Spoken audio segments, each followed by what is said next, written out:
नमस्कार दोस्तों, एक नए वीडियो में आप सभी लोगों का स्वागत है।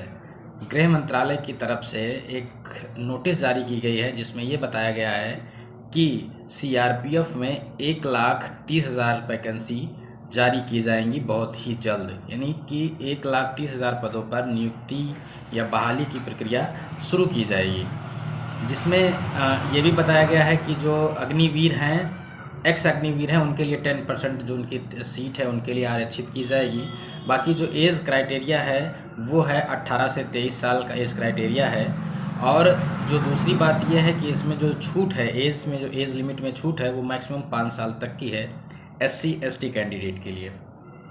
आगे बात करते हैं कि ठीक 2024 चुनाव से पहले ये एक बहुत भयंकर नोटिफिकेशन आना, ये आप जान सकते हैं कि सरकार की मंशा क्या है।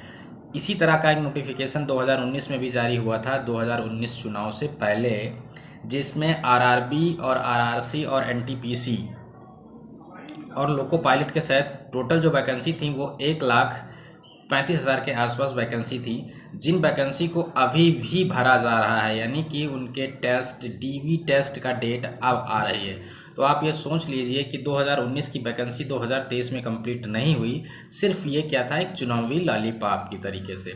सेम सीआरपीएफ में भी वही किया गया है कि किया जा रहा है या किया जाएगा, ऐसा मैं कह सकता हूँ। पिछले जो रिकॉर्ड रहे हैं या पिछले जितने भी राज्यों में जो भी एग्ज़ाम हो रहे हैं, सब में डिले प्रक्रिया बहुत तेज़ी से है। और आप सोशल मीडिया पे देखें, ट्विटर वगैरह पे अगर आप चेक करें तो बहुत सारे जो छात्र हैं, जो अभ्यर्थी हैं, वो लगातार इस बात को उठा रहे हैं कि चुनाव आप 2 से 3 महीने में कंप्लीट करा लेते हैं, लेकिन कोई भी एग्ज़ाम पारदर्शी तरीके से 2 या 3 महीने में आप कंप्लीट नहीं कराते हैं। यानी कि आरआरबी एनटीपीसी का एग्ज़ाम कराते कराते अभी भी चल रहा है, डॉक्यूमेंट वेरिफिकेशन अभी भी चल रहा है।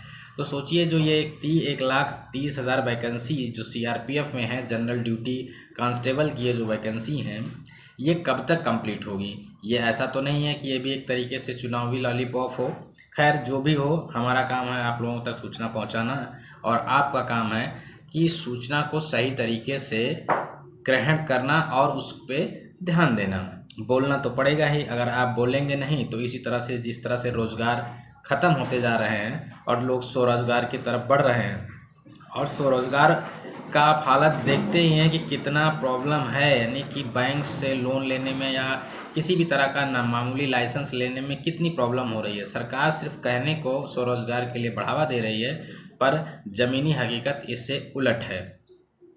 दूसरी बात कर लेते हैं कि इस नोटिफिकेशन का अगर डिटेल नोटिफिकेशन अभी रिलीज़ नहीं किया गया है, और जैसे ही डिटेल नोटिफिकेशन रिलीज़ किया जाएगा वो आपको इसी चैनल पर देखने को मिलेगा। उसकी फुल डिटेल्स, क्या जो है एज लिमिट है, हाइट लिमिट क्या है, एजुकेशन क्वालिफ़िकेशन क्या है, और जो एक्स अग्निवीर हैं उनके लिए 10% का जो रिजर्वेशन है, आरक्षण है, वो किस तरह से फॉलो होगा, और बहुत सारी जो रिक्रूटमेंट पोर्टल है वो कैसे काम करेगा, क्या क्या डिटेल्स रिक्रूटमेंट पोर्टल में डालनी है, ये सारी सूचना आपको डिटेल नोटिफिकेशन आने के बाद दी जाएगी।